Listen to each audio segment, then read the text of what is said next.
Hello, everybody, and welcome to the Bright Founders Talk at Temi. Temi is an international software development company that designs, builds, and delivers software for sustainable businesses and promising startups.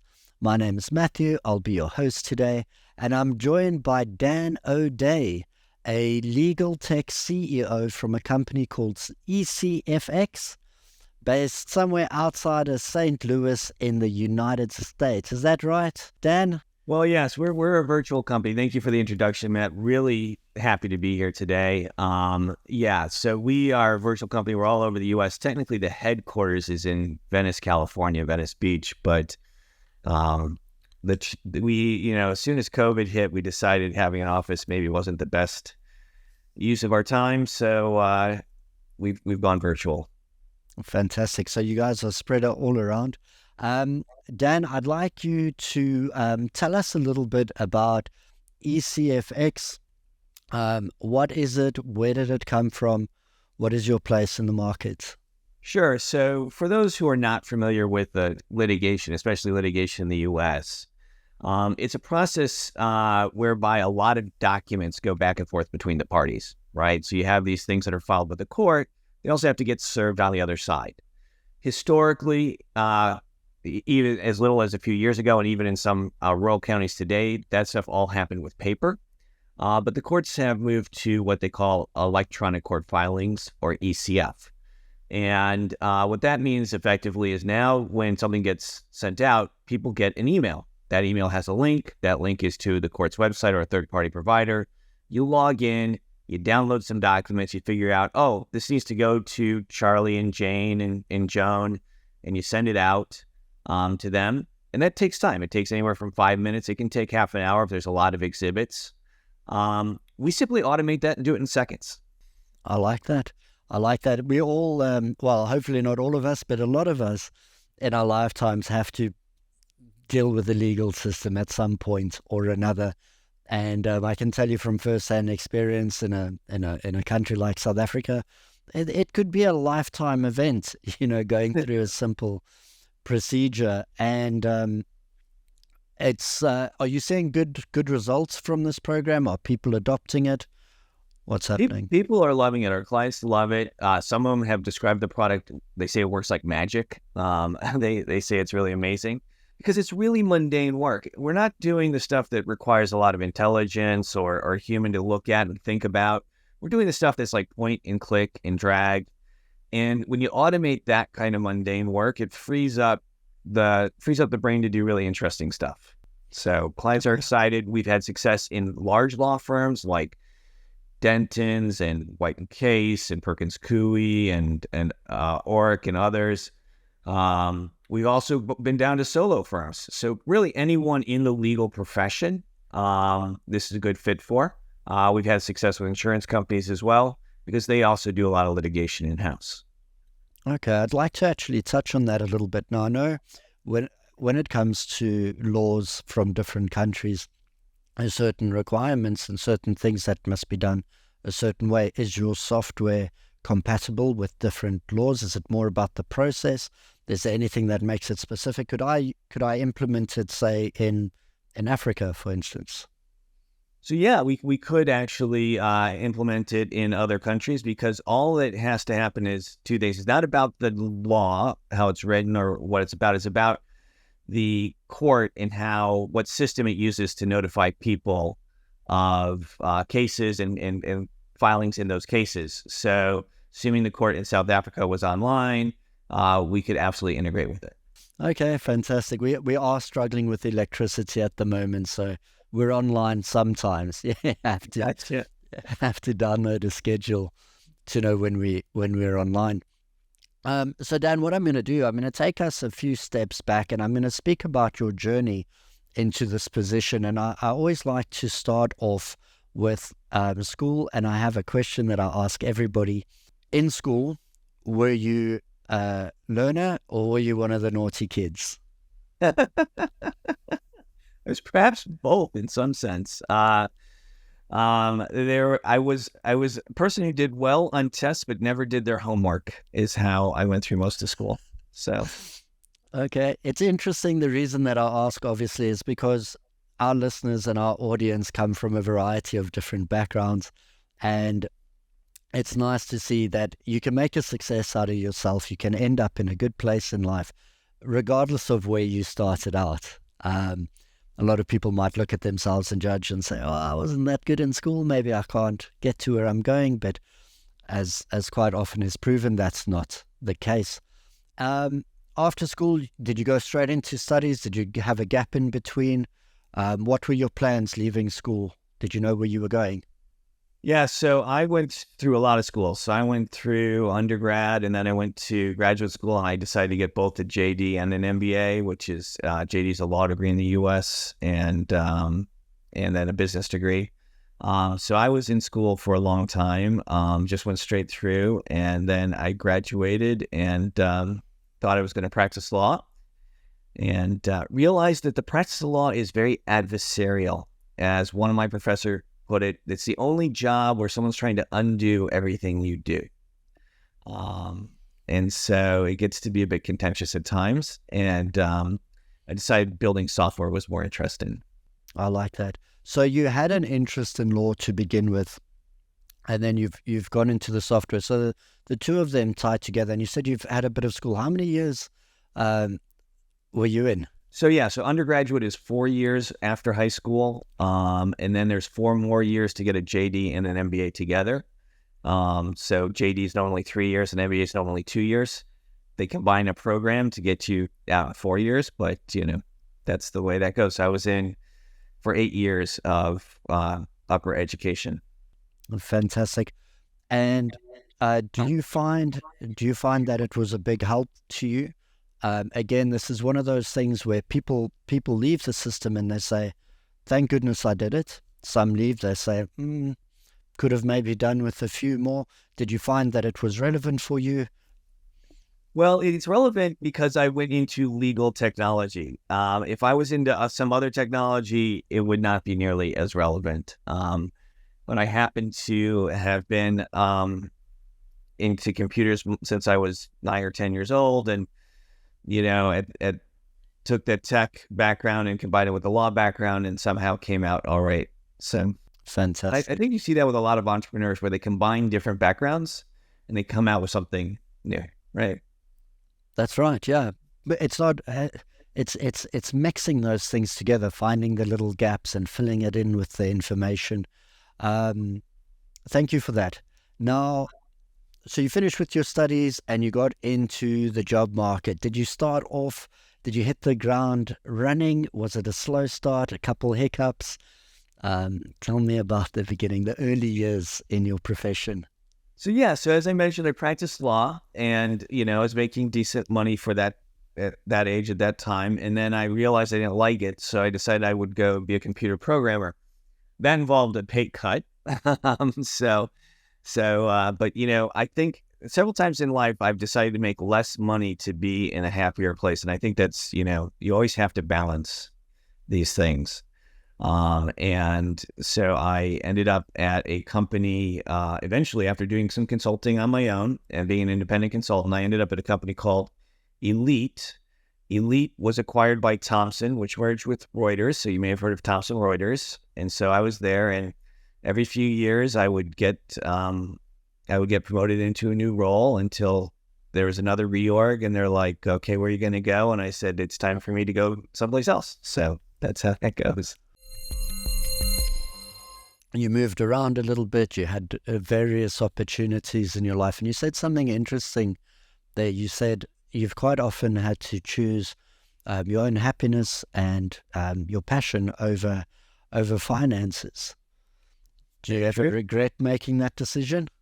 No, I'm here today. I mean, when I started this company, I took a huge pay cut. I was making $0 for the first year or two. So at the end, it should be better. But you definitely have to make decisions in life of what's important to you, where your values are, right? And if you follow that, that allows you to put the effort behind it to be successful, right? And so, I say that forming and building your own company is really just an act of willpower. You have to will everything into existence. You have to will your product into existence. You have to will the clients into existence. Nothing, they're not coming to you. They're not beating down your door. No one's reminding you, you have to get up in the morning and do this. You have to really be 100% self-driven to be successful as an entrepreneur. I like that. 100% self-driven. A lot of people struggle with that to find motivation. There's obviously intrinsic motivation. There's extrinsic factors that play a big role in this. And obviously, I think the most important one then being the intrinsic, the will, that passion. I want to succeed. That's what drives me. Tell me about your drive. What is your motivation? What is the end goal that gets you up, that gets you into work every day? What are you aiming towards there? Yeah, so it is both the destination and the journey. You have to enjoy, because it's journey. I mean, I've been at this for a little over 4 years. If you don't enjoy the journey, the destination may not be worth it. So as I said, I've taken pay cuts many times so that I can enjoy my life better. So I get satisfaction out of building stuff, right? So why I didn't like the practice of law is because it's a lot of opposition. It's a lot of people trying to tear you down. I very much like to build things. And so I get a lot of satisfaction out of making products and then seeing people use those products, and especially if they enjoy using those products, right? And so you're creating something. You're saying, here's a concept in my head. I want to see it exist in the real world, and I want to see people use this thing in the real world. And that just brings me a ton of satisfaction every day. Okay, nice. So you're getting it from both sides then. You're getting the inner value from your personal sense of achievement, and then obviously seeing it work and seeing the reactions and the interactions with people is also helping from the outside. So it seems to me like you've got a pretty complete package there. Can we talk a little bit about your work-life balance? How are you maintaining? What do you do in your private life to keep your mind fresh, or are you a workaholic? So that's an excellent question, Matt. And I definitely work a ton of hours. And for the first probably 18 months to 2 years, I didn't take a day off. I was working, and I still, I mean, if it's a Sunday, yeah, I'm going to be still on my emails and I'm still going to be doing stuff and I'm going to be, reaching out to clients. But because the company's now at the size and has reached a certain level of scale, I am able to focus a little more on personal stuff. So I'm an avid board game player. So I play a lot of these complex board games and strategy games that keeps my mind going. Things like that. But my work-life balance, definitely, if there's a work priority, it will take place. I will focus on that. It's going to take priority. That's reality. That's it. No problem with that at all. You do recognize it. So I suppose that's what matters at the end of the day. And then let's talk a little bit about some of your achievements. Okay. I noticed that you had an article published quite recently. By the way it was written, I think I'm pretty safe in assuming that it was not your first one, probably won't be your last. Talking about standing out in the business world, talking about some of the cliches that are thrown around. You said some interesting things about when certain phrases are used by companies, quite often they become background noise. Best in the business, whatever, instant rewards, whatever the catchphrases and these words are. And it was a very interesting article.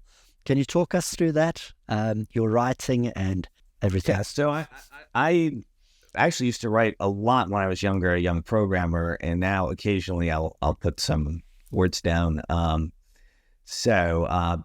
I do think that having worked in a very large company, there are words like synergies and other words that people use that really, they're either euphemisms for something they don't want to say, like layoffs, or they're just meaningless words like action items. Action item is something that no one's ever going to work on. So, oh yeah, we got action items. It's just stuff that's not going to ever get done. That's it. So I'm quite familiar with a few of them. So how do you avoid them? What would your advice be if I'm starting a company? Okay, Yeah. here I am, brand new. I've been going for 6 months. I'm going to start getting into the public space, and I've come to you and I say, this is what I want to do. I want to stand out. What's the first word of wisdom you give me?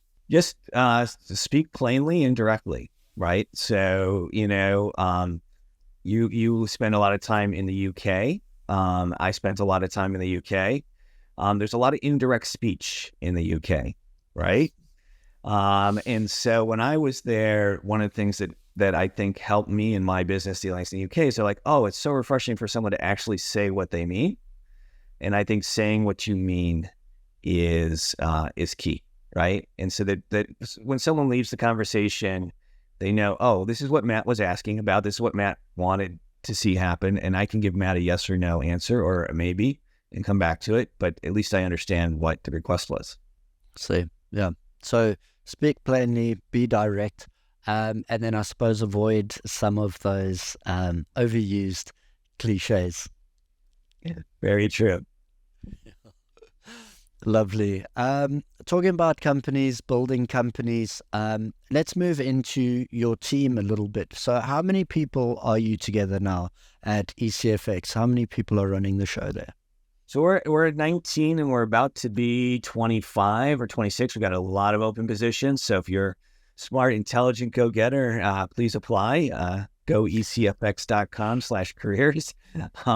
Nice. So would love to get some more applicants. But our team is made up of people who, some of which I've known for a long time in my career. A number of people will say, yep, I worked with Dan back then.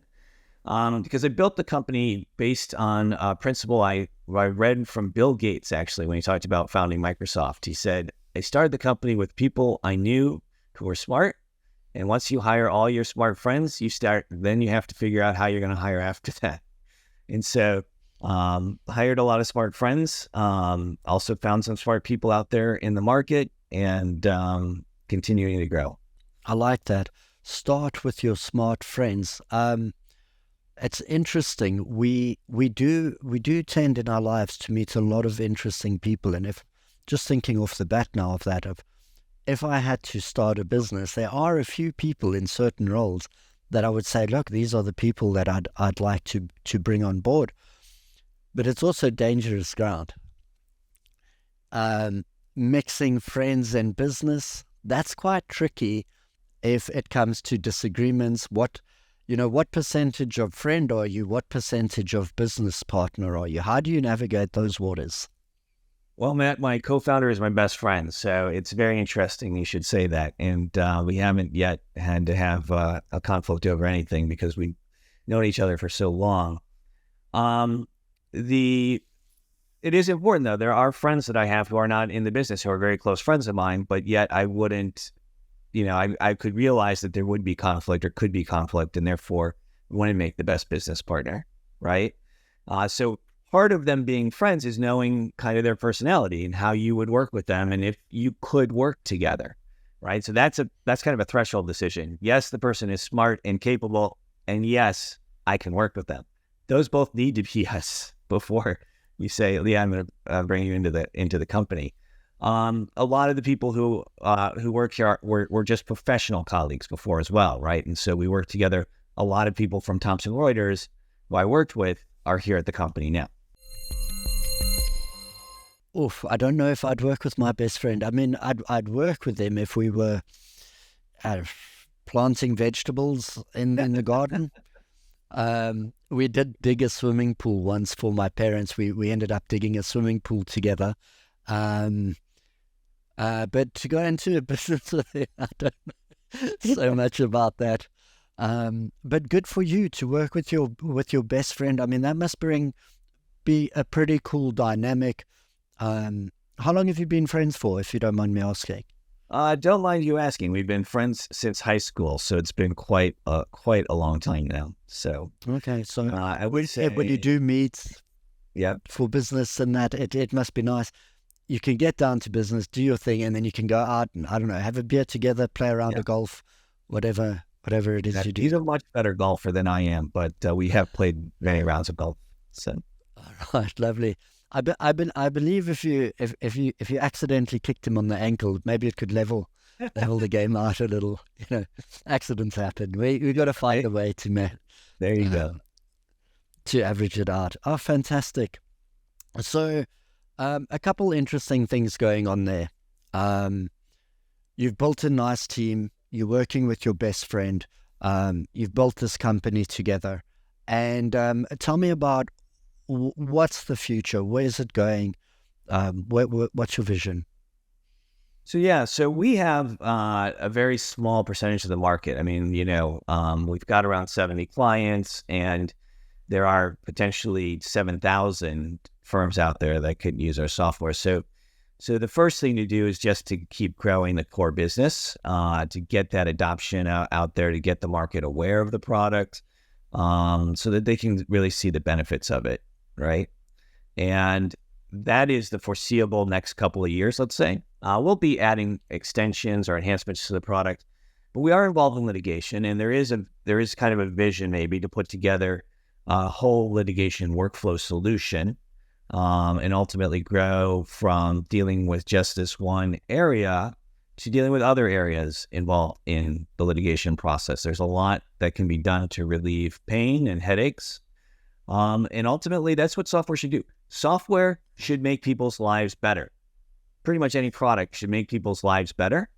And as long as it's doing that, that's how we improve overall life for everyone and standard of living, as it's called, right? So Absolutely. our goal is to do more of that. I like that. Improving people's lives, making it better for everybody. And you're right. Software technology should be, if we know how to use it, if we use it responsibly, it should be making our lives a pleasure. I've recently started using speech to text, which I've found so helpful. It's much easier for me to now edit my thoughts. My fingers don't move as fast as my mouth. I've never been a typist. This finger doesn't know how to push a button. And the technology has made it a dream for me to get my thoughts down and then to be able to edit them. But something that people often bring up with me with the advancements of technology is obviously this big AI monster that's out to steal everybody's jobs. And give me some brief thoughts. You're in the industry. What do you think of AI, its uses, its implications these days in your industry and for us as people? Well, I've been giving AI a lot of thought. I actually wrote my college thesis on artificial intelligence, and can machines think? And that was a while ago. And I'm very familiar with the neural network models that were used to build these, and the large language models and how they work from a probability point of view. And, it's very interesting. Couple thoughts on AI. First of all, to be clear, what people need who are laymen should understand is that the AI doesn't understand what a word is, doesn't understand a noun or verb. All that type of AI didn't work. What it does is it gives the most probable word that would follow the previous word based on the prompt and the data set it's looked at, and it's all probabilities. And it turns out that produces very good English, albeit not factually accurate. So as long as you don't care about factual accuracy, it's fine. So I do see it will get used more and more in the legal industry, but it's definitely already ran into issues where you may have heard of this case where an attorney filed a brief with false citations that were made up by ChatGPT. And when he asked ChatGPT if the citations were correct, it said, yes, they are, because he didn't understand how it works, right? And so he had happened to find case law that exactly proved his point. Exactly to the, it was absolutely perfect. He found 7 on-point cases thanks to ChatGPT, and of course he got sanctioned for that. But he just literally didn't understand how it worked at all. And so I think you're going to see a few courts have already done this, saying basically you cannot use AI, or if you do use AI, you have to disclose it on your briefs or on creation of work product. So I don't think it's going to take people's jobs who are not in the creative industry. I might be worried if I was running kids' stories, right? I might be concerned about that. It does a very good job of being able to draft, that sort of thing. So absolutely. So yeah. there are certain areas where this is going to become quite a thing. And with you being in this technology industry, with software, with the advancements of AI, it's obviously very important for you also to stay a step ahead of these sort of changes, right? AI, as far as I understand, is just going to get better. It's going to become more inclusive, and it's going to become more applicable. But for somebody in the tech industry, are you worried? Do you have to keep sort of ahead of this? Are you researching it? Are you watching it? Are you keeping an eye open to make sure that you're always one step ahead of the game? Yeah, we're absolutely integrating with AI solutions to help identify certain things. But as I tell my clients, it's not 100% accurate. So it will help you. It will get, like, we can pull a title out of a document. We might be able to give you some dates, but check it, because it's not perfect. Mm-hmm. Okay, I like it. So I'm going to sort of finish off with all the serious stuff. I'm going to ask you a couple little things about yourself, and I always like to finish off on the fun side. But before I do, is there anything you'd like to add for the listeners, entrepreneurs, starting businesses, getting ourselves set up, keeping the right mindset? Is there any final words that you'd like to share with our listeners? I would say that if you're thinking about starting your own business, that is fantastic. One piece of advice, though, is test the theory or the product market fit, if you will, of whatever it is that you want to bring to market on somebody who's not a friend or a family member, and see if they would buy it, engage with it, whatever you're looking for. That was key. It was advice given to me by another founder. So before we really created ecfx, I found 2 law firms who said, yeah, if you build that, we will buy it. Find someone who says, yeah, if you build that, I'm going to buy it, before you start your business. Okay. Good advice. So I should probably not take my mom too seriously when she says, you can do it, my boy. Go and find some strangers and some people I don't know and ask them. I like that. So you get an honest opinion. You get something that is not prejudice or what's the word when somebody looks at you with favor? Bias. Thank you very much. Do you have a role model? One of the fun questions. Do you have a role model? Who is it? You mentioned Bill Gates earlier. Is it him? No, actually, it's somebody the listeners probably won't know. Alan Rich, who is a founder of the Elite business that I worked at.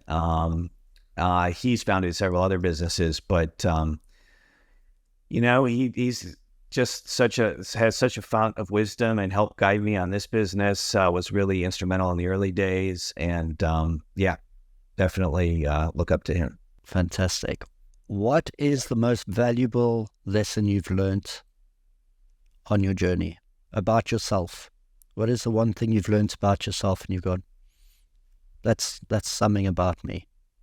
So that, for a long time I stayed and I was getting a paycheck for most of obviously for the vast majority of my life, I was getting a paycheck. And it was really a question of, could I make this jump?